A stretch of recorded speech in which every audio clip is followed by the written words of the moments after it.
where my college roommate called his favorite northern Chicago suburb, that being Milwaukee, Wisconsin. Went to Marquette. And at Marquette, I studied with George Reedy, a great Chicagoan, who was Lyndon Johnson's press secretary. Actually worked with Johnson for years after his great career as a journalist. And I think he gave me a good taste of Chicago politics, because whenever we had student elections in Marquette, he would walk up and down the hall yelling, "Vote early and often, vote early and often." It sounded like a good slogan at first, but then as I thought about it, it sounded confusing. But Professor Reedy kind of took me and one Democrat and wanted to train us how to win elections. And, of course, he went on, told me he was going to work for Johnson back in '51, and said because he was going to be president one day, and darn if he wasn't, and he was certainly elected against Barry Goldwater. But he passed, I took the notes in that class, and I ran campaigns for years based on the notes from George Reedy's class. And he happened to pass, when he passed away, I was working on Bush-Cheney, organizing 16 states, turning out faith-based vote. He passed away the eve of my 34th birthday, and so I read a New York Times obituary of him that day, on my birthday, in the middle of the Bush-Cheney, incredible, hectic pace. I just want to read a few lines from that, because it came out that day. Mr. Reedy wrote that a raging debate inside the government over the war in Vietnam was largely unknown to the American public. He, quote, "The public's business at the highest level of life and death was being determined as though it were none of the public's business.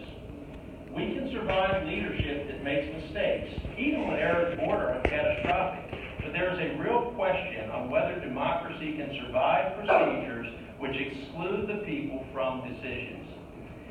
What I'd suggest to you is that a couple decades later, this applies specifically to campaign finance reform, that the attempt to exclude people from decisions has extended to beginning of campaigns, to where secret money, bailed money, blots out the input and will of the people to participate in the very election of officials. And certainly there are many officials who stand up for this, but that is what the system is geared to do right now.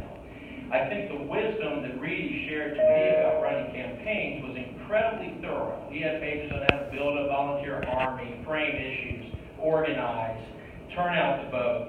But I looked back through those notes one day, a full year, and one thing he never mentioned was how to raise money. Obviously, money was raised and people used them, but they weren't the central point of campaigns even 20 years ago, I'd suggest you, or 10 years ago when I was running campaigns. I would say, one, Reedy's lessons helped me to win races for a bunch of underfunded Republican candidates in Virginia when we took over the legislature there. The party out of power doesn't usually have money, so we learned to do it without. Yeah, I used them in that Bush-Cheney, turning out voters across the country. I then went to Alabama. I actually lost his notes during the move to Alabama in '05, I don't know, but spent years running the third biggest PAC in Alabama, and we took over the state. And I say this because we were the minority party and we learned to win elections relying on the grassroots. And interestingly enough, the person running the second biggest PAC when I was running the third biggest PAC is Cynthia Canary's cousin, who happens to be worked certainly with Stevenson's here, so funny connection there. But ultimately, I capped my campaign career by running a similar race by defeating Eric Cantor, launching the campaign that literally with $18,000 through the first few months beat a majority lead with $5 million. So it can be done, but these are becoming the exceptions. I saw the corrupting influence over the years of campaign finance, and I just decided I couldn't try to win one election at a time. We had to change the system. So we started to take back our republic a few years ago and really made an outreach to conservatives to talk about how corrupt this system was. How it was no longer about reaching out and understanding voters and coming up with a plan to meet their wants and needs and desires, but also explaining to them when self-sacrifice was needed, something we don't hear anything about on either side. So this process is being overrun by, to kind of steal a phrase from President Eisenhower, a political industrial complex.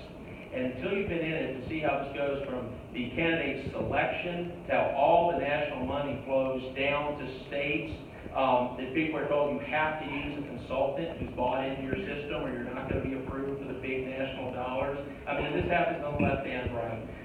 Certainly plenty of friends running Democratic campaigns. So I would just like to say, I think I need to amend George Reedy's statement just a little bit to say the real question is whether democracy can survive procedures which exclude the people from decisions, having any meaningful impact on the election process, as their First Amendment voices are inaudible due to the megaphone of big money.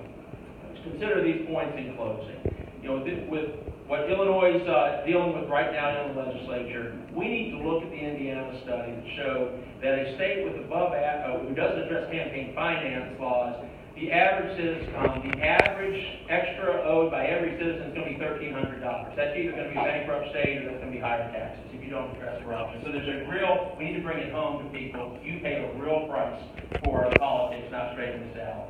Secondly, I think we need to act now by enacting and encouraging small donors. We suggest a tax credit. There are many ways to do it.